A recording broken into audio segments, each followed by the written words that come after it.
नमस्कार साथीहरू, क्रिएशन वर्ल्डमा तपाईंलाई स्वागत छ। विश्वभरका मानिसहरू नेपाललाई सधैँ हिउँले ढाकिएका सुन्दर हिमालहरूको देश भनेर चिन्छन्। तर सन् 2026 को अप्रिल महिनाले एउटा बिल्कुलै फरक र तीतो वास्तविकता प्रस्तुत गरिरहेको छ। अहिले राजधानी काठमाडौँको तापक्रम 33 डिग्री सेल्सियस पुगेको छ, जुन यहाँका बासिन्दाका लागि निकै उकुसमुकुसपूर्ण र असहज बनेको छ। तर यहाँबाट केही 100 किलोमिटर तल तराई झर्ने हो भने त्यहाँको मौसमी अवस्थाले अर्कै गम्भीर मोड लिइरहेको छ।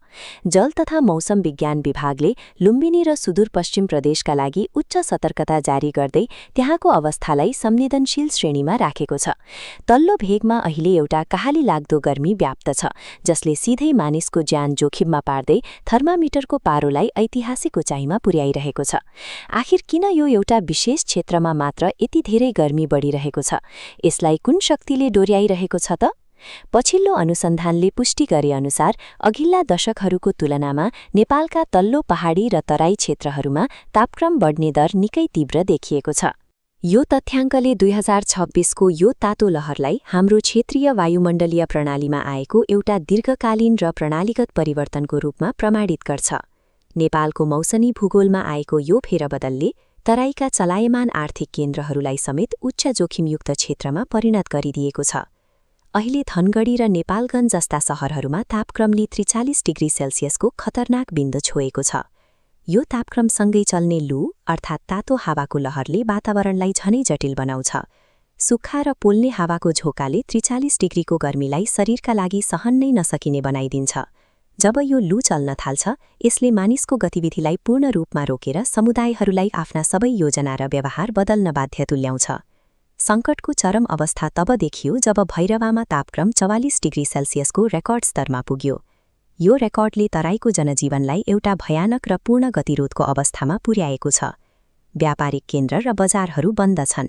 सामान्यतया सधैँ भिडभाड हुने सीमावर्ती शहरका सडकहरू दिउँसोको समयमा मानिसविहीन मरुभूमि जस्तै देखिन थालेका छन्। 44 डिग्रीको यो तापक्रममा मानिस बाहिर निस्कनु असम्भव जस्तै छ, जसले गर्दा पूरै क्षेत्रको सामाजिक र आर्थिक संयन्त्र नै ठप्प हुन पुगेको छ। सुनसान सडकहरूले एउटा ठूलो सङ्कटको सङ्केत गर्छन्। तर 44 डिग्रीको यो वातावरणले वास्तवमा मानव शरीरभित्र कस्तो प्रभाव पार्छ त? चिकित्सकहरूका अनुसार यति धेरै गर्मीमा शरीरमा पानीको मात्रा अत्यन्तै छिटो कम हुन्छ, जसले गर्दा मानिस तत्कालै बेहोस हुने र शरीर शिथिल हुने खतरा रहन्छ। यो अवस्थाको सबैभन्दा डरलाग्दो रूप लू लाग्नु अर्थात् हिट स्ट्रोक हो, जसले शरीरको भित्री प्रणालीलाई नै असफल बनाइदिन सक्छ। यस्तो चरम तापक्रममा शरीरलाई चिसो राख्ने प्राकृतिक प्रक्रियाले काम गर्न छाड्छ, जसले गर्दा सामान्य हिटडुल पनि एउटा गम्भीर जैविक सङ्कटमा परिणत हुन सक्छ। चिकित्सकहरूले दिएका यी निर्देशनहरू सुरक्षित रहनका लागि पालना गर्नै पर्ने अनिवार्य र कडा नियमहरू हुन्। सबैभन्दा मुख्य कुरा, बिहान 11 बजेदेखि दिउँसो 4 बजेसम्मको उच्च जोखिमको समयमा कुनै पनि बहानामा घर बाहिर ननिस्कनुहोस्। शरीरको तापक्रम सन्तुलनमा राख्न प्रशस्त मात्रामा पानी पिउनुहोस् र हल्का सुतीका कपडाहरू मात्र प्रयोग गर्नुहोस्।